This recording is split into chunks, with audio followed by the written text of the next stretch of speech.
नमस्कार, आर्य न्यूज देख रहे हैं आप। मैं हूं आपके साथ पल्लवी सिंह।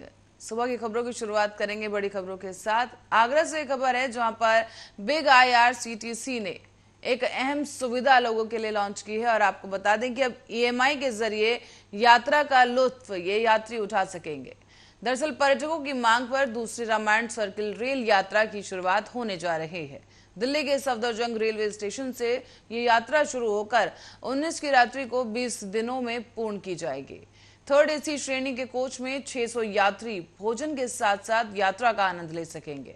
साथ ही आपको बता दें कि मासिक किश्तों में शुल्क देकर समाज के सभी आय वर्ग के लोग यात्रा कर सकेंगे। रामायण सर्कल रेल यात्रा में एक व्यक्ति के ठहरने का खर्च करीब 84,000 रुपए आएगा, जो कि 36 महीनों के लिए ली गई EMI के जरिए दिया जा सकता है। जी, मैं Ajit Kumar Sinha, chief regional manager IRCTC Lucknow आपसे मुखातिब हो रहा हूं और हम लोग IRCTC की तरफ से रामायण सर्किट यात्रा के ऊपर बातचीत कर रहे हैं। रामायण सर्किट यात्रा जो है भारत गौरव ट्रेन पर आधारित ये रामायण सर्किट यात्रा है और इसका हाल के दिनों में सफल संचालन किया गया था और उस के पश्चात लोगों का उत्साह देखते हुए, पर्यटकों का उत्साह देखते हुए और देशवासियों का प्रोत्साहन देखते हुए एक बार फिर उसी सीरीज में हम अगली यात्रा 24 अगस्त से लेके आ रहे हैं।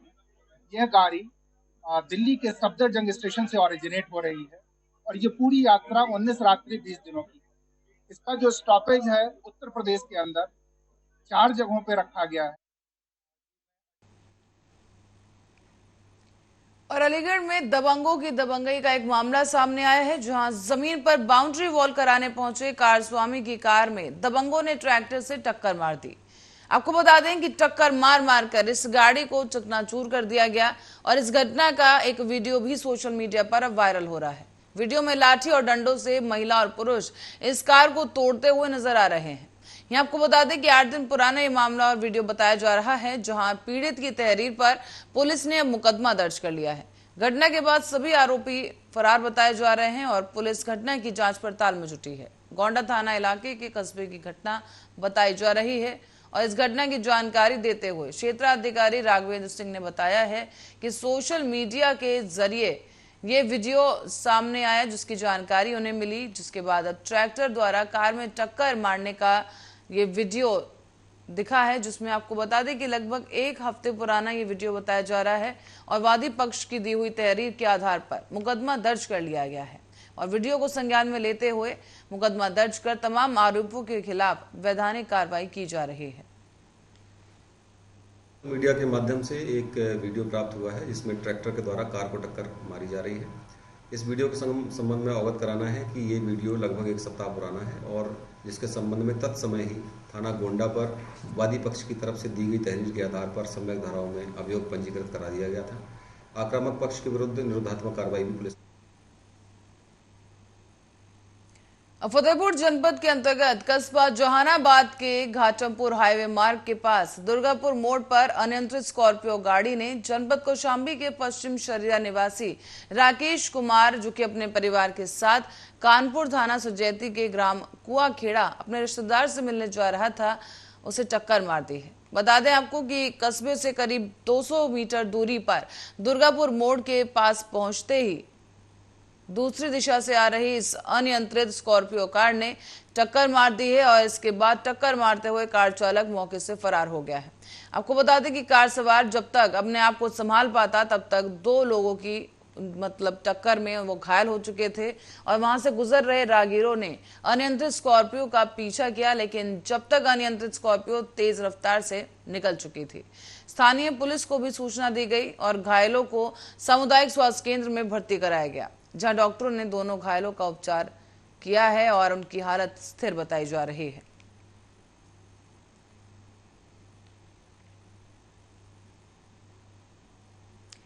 खबर रायबरेली से है, जहां पर योगी सरकार का लगातार अपराधियों के खिलाफ अभियान जारी है। हत्या के आरोप में जेल में बंद सुरेश यादव उर्फ सोमू ढाबा और उनके बेटे आदित्य यादव की गैंगस्टर एक्ट की धारा 14(1) के तहत लगभग 6 करोड़ की संपत्ति को जिलाधिकारी माला श्रीवास्तव के आदेश पर जिला प्रशासन ने कुर्क कर लिया है। कुर्की की ये कार्रवाई की गई और आदित्य हत्याकांड के आरोपी सुरेश यादव और उसके बेटे अर्कित यादव की संपत्ति को कुर्क किया गया है। आपको बता दें कि आदित्य हत्याकांड का जो पूरा मामला है वो अक्टूबर साल 2019 का बताया जा रहा है, जहां पर ये दोनों ही आरोपी और अपराधी हत्या के आरोप में जेल में बंद हैं।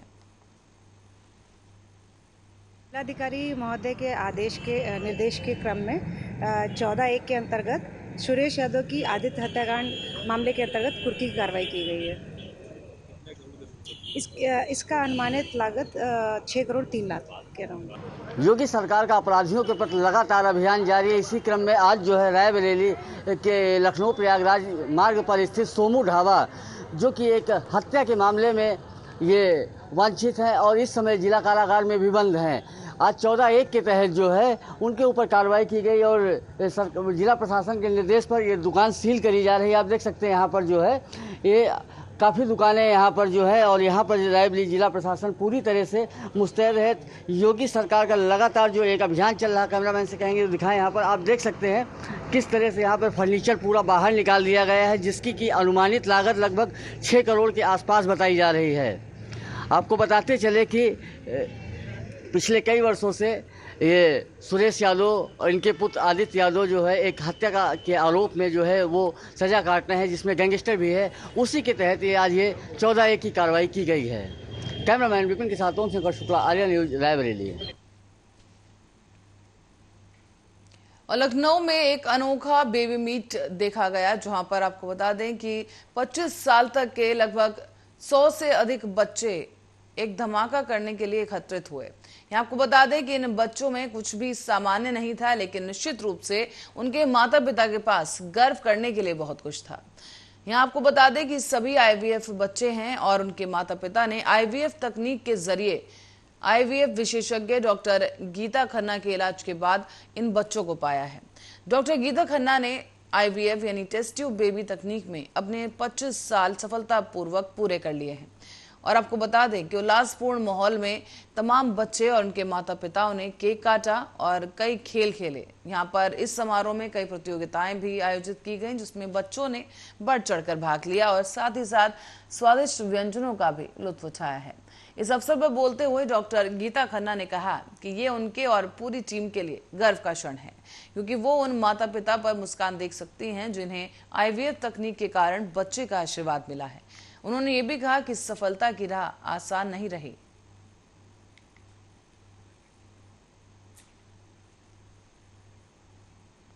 और देश के नए उपराष्ट्रपति के निर्वाचन के लिए मतदान पूरा हो चुका है और जगदीप धनखड़ देश के नए उपराष्ट्रपति बनाए गए हैं। आपको बता दें कि उन्हें कुल जो वोट डाले गए थे वो 725 में से 528 वोट उन्हें मिले हैं और साथ ही साथ विपक्ष के उम्मीदवार मार्गरेट अल्वा को महज 182 वोट मिले, जबकि 15 वोट अमान्य रहे हैं। धनखड़ ने अल्वा को 346 मतों के अंतर से हराया। साथ ही आपको बता दें कि उन्हें प्रधानमंत्री नरेंद्र मोदी, गृह मंत्री अमित शाह, राहुल गांधी और मार्गरेट अल्वी समेत कई नेताओं ने बधाई दी। इससे पहले वोटिंग के दौरान टीएमसी के 34 सांसदों, एसपी और शिवसेना के 2 और बीएसपी के सांसद ने वोटिंग से परहेज किया था।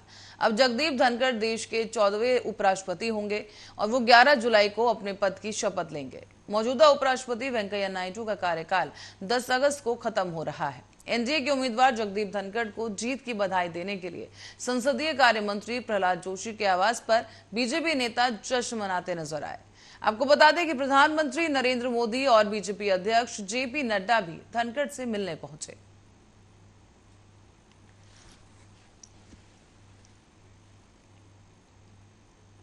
और जबलपुर में नगरीय चुनाव आयोग को लेकर जिस प्रकार से भारतीय जनता पार्टी और कांग्रेस के प्रत्याशियों को जीत मिली है, उसे लेकर अब एक और विवाद पैदा हो गया है। कांग्रेस के पार्षद और महापौर 7 अगस्त को कांग्रेस के पूर्व मुख्यमंत्री कमलनाथ के सामने शपथ लेंगे और इसी बीच भारतीय जनता पार्टी के पार्षद प्रभारी मंत्री गोपाल भार्गव के समक्ष 8 अगस्त को शपथ ग्रहण करेंगे। इसी को लेकर अब सियासत भी तेज हो चुकी है। तो वहीं भारतीय जनता पार्टी के मीडिया सेप मीडिया प्रभारी प्रशांत तिवारी ने मीडिया से बात करते हुए बताया है कि कांग्रेस पार्टी के द्वारा शपथ ग्रहण समारोह में पूर्व मुख्यमंत्री कमलनाथ को आमंत्रित किया गया है। क्योंकि कमलनाथ कोई भी संवैधानिक पद पर नहीं है और जबलपुर शहर में 3 सांसद होने के बाद भी विधायक कमलनाथ शपथ ग्रहण समारोह में मुख्य अतिथि बनाया गया है। इसीलिए भारतीय जनता पार्टी के पार्षदों के द्वारा कांग्रेस के शपथ ग्रहण के बाद 8 अगस्त को अपने पद की शपथ ली जाएगी। इसमें भारतीय जनता पार्टी के समस्त पार्षद अपने पद की प्रभारी मंत्री गोपाल भार्गव के सामने शपथ लेंगे। तो विकास तो जबलपुर का नहीं हो पाएगा। दोनों पार्टियों में मतभेद अभी से दिखने लगे हैं और संविधान में ऐसा कहीं नहीं लिखा कि अलग अलग डेट में आप शपथ ग्रहण समारोह करें। इससे हमारा जबलपुर की जनता का विकास तो और जबलपुर का विकास तो हो ही नहीं पाएगा। आपस में आज की स्थान मची। मध्य प्रदेश में नगर निगम चुनाव संपन्न हो चुके हैं। जबलपुर या मध्य प्रदेश में कहें तो एक अजीब ही तस्वीर सामने आ रही है। इंदौर के बाद अब जबलपुर में भी शपथ ग्रहण समारोह जो है वो 2 बार होगा। कांग्रेस का शपथ ग्रहण समारोह अलग और बीजेपी का शपथ ग्रहण समारोह अलग।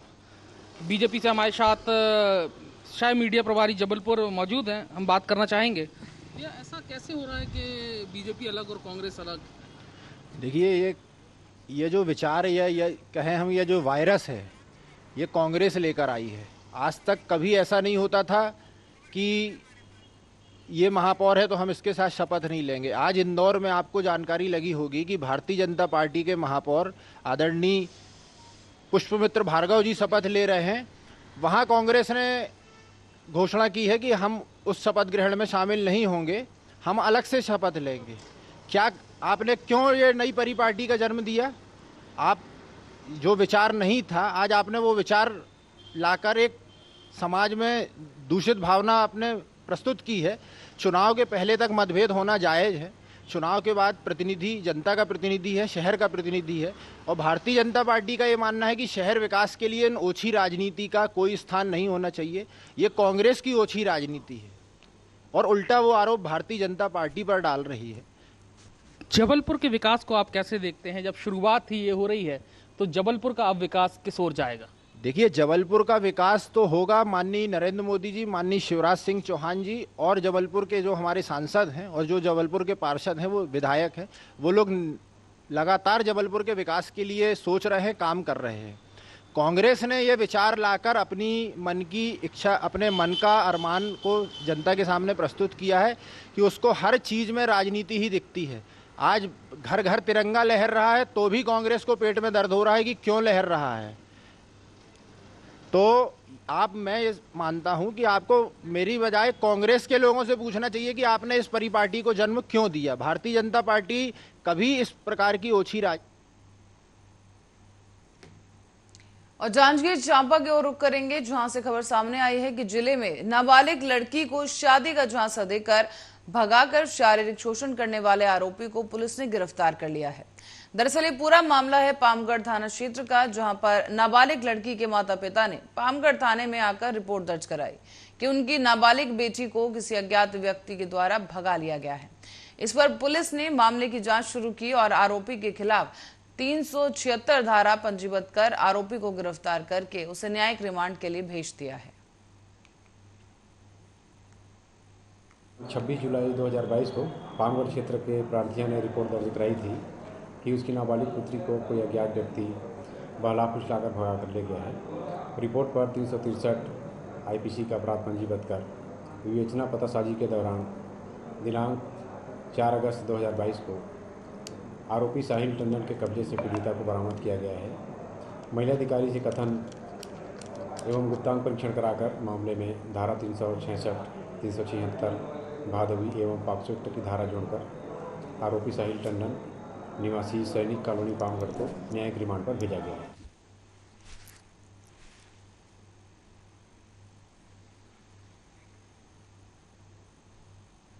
और सरकारी स्कूलों में शैक्षणिक गुणवत्ता बढ़ाने के लिए और बेहतर शिक्षा को लेकर सरकार के भले ही बड़े बड़े दावे हों, लेकिन सच्चाई ये है कि कुछ सरकार की अनदेखी के चलते ही सरकारी स्कूलों में शिक्षा का ढांचा चरमराता हुआ दिख रहा है। 2008 से जब से यहाँ पर आई हूँ मैं, तो यहाँ पर राजनीति विज्ञान के लेक्चरर नहीं हैं, भूगोल के लेक्चरर नहीं हैं, इकोनॉमिक्स हाँ, भूगोल और राजनीति विज्ञान के लेक्चरर नहीं हैं। तो मैं यहाँ पर जब से मतलब 2008 से आई हूँ, तब से मैं राजनीति विज्ञान यहाँ पर पढ़ा रही हूँ। और पिछले साल मेरा मतलब HM में हुआ है, मिडिल स्कूल HM में।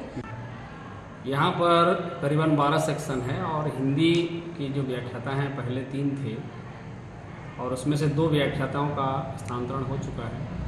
तो केवल एक ही व्याख्याता हिंदी के कार्यरत हैं अभी, श्री S कुमार, और बाकी उनके 3 पीरियड पढ़ाने के बाद जो बाकी 9 सेक्शन का हिंदी है वो साइंस वाले और कॉमर्स वाले ही उसका अध्यापन कर रहे हैं। दिक्कत तो आती ही है, साइंस वाले यदि हिंदी पढ़ाने लग जाएँ तो निश्चित रूप से बच्चों का जो हिंदी के प्रति रुचि है वो निश्चित रूप से कमी पाई जा रही है। प्राचार्य के रहने से जो है हमारे स्कूल में शिक्षकों की कमी है, लेकिन विवेक दास सर हम लोगों के अभी हिंदी टीचर बने हैं हम, लेकिन वो हिंदी नहीं पढ़ाते थे, कॉमर्स पढ़ाते हैं। जो भी पढ़ाते हैं विवेक दास सर हिंदी में वो ठीक से पढ़ाते हैं और हम लोगों को समझ भी आता है। और घर में जाके कैसे स्टडी करते हैं आप लोग? घर में जो स्कूल में पढ़ाते हैं फिर उसको घर में जाके पढ़ते हैं हम लोग तो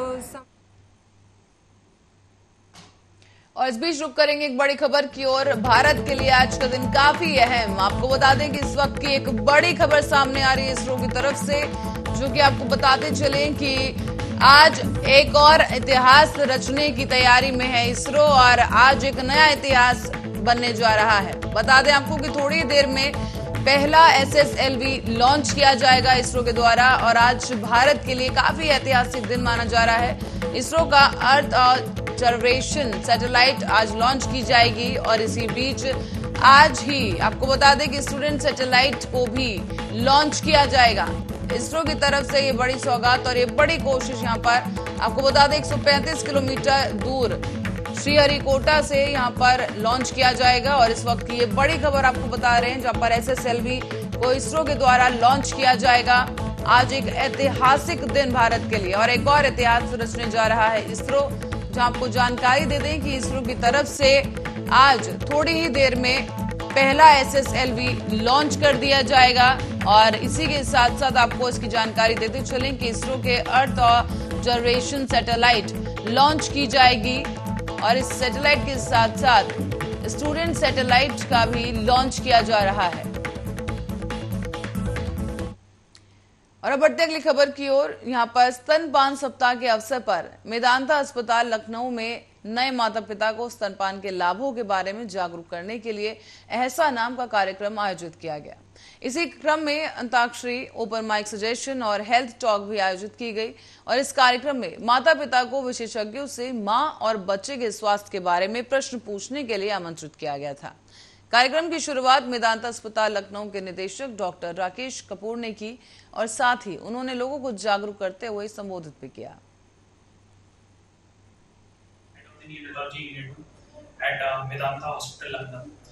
बेसिकली ये जो हमारे पास जो NICU है ये लेवल 3B NICU है।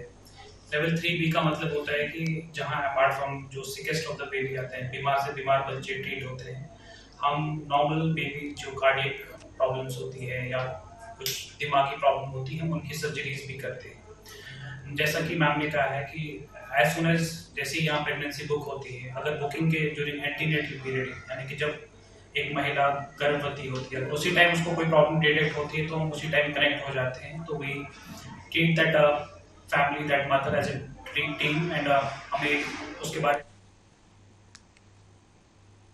कानपुर देहात से खबर है जहां गिट्टी चोरी मामले को लेकर मंत्री राकेश सचान ने एक बयान दिया है। आपको बता दें कि उन्होंने कहा कि 90 के दशक में छात्र राजनीति के समय लंबित मामलों की तारीखें चल रही हैं। छात्र जीवन में संघर्ष के दौरान के कुछ मामले हैं जो विचाराधीन हैं और जिरह की तारीख को लेकर आगे की तिथि देने का मामला सामने आया और आज भी उसी मामले की तारीख थी, लेकिन अन्य कामों के चलते वो कोर्ट से बाहर निकल आए। हालांकि इस बीच ये कहा जाने लगा कि वो जज के फैसला आने से पहले ही, फैसला सुनाने से पहले ही कोर्ट रूम से बाहर चले गए और अब उनका ये बयान सामने आया है जहां पर उन्होंने कहा कि सोशल मीडिया पर इस मामले को लेकर भ्रामक बातें फैलाई जा रही हैं और 35 साल पुराने हुए गिट्टी चोरी के मामले में कोर्ट से फरार होने का यह मामला तेजी से वायरल हो रहा है।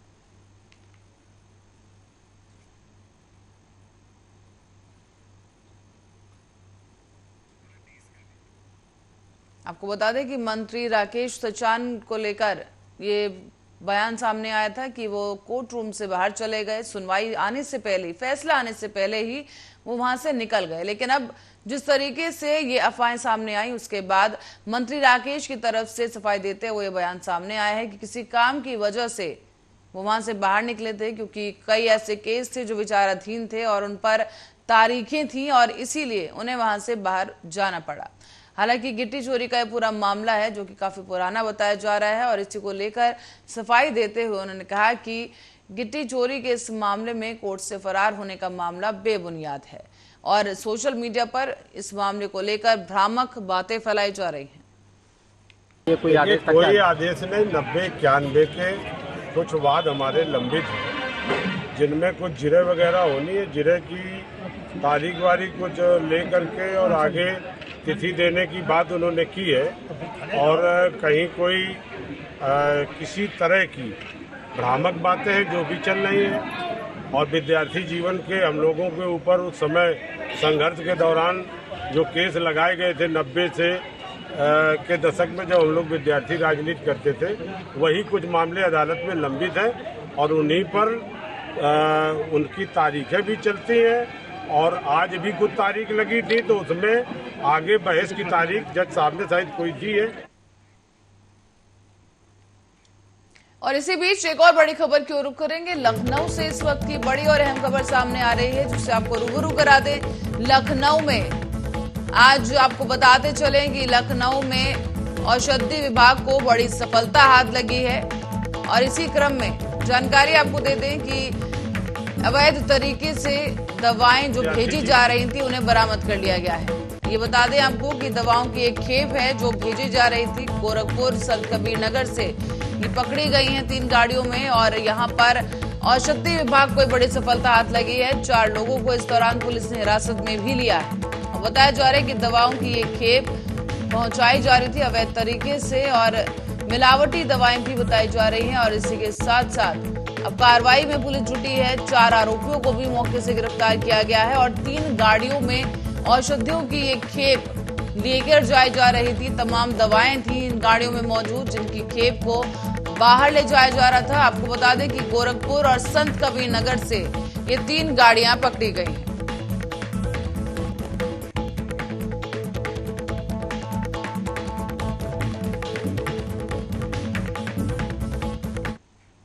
और इसी खबर के साथ साथ फिलहाल के लिए बुलेटिन में इतना ही। आप बने रहे हमारे साथ, देखते रहे आर्या न्यूज।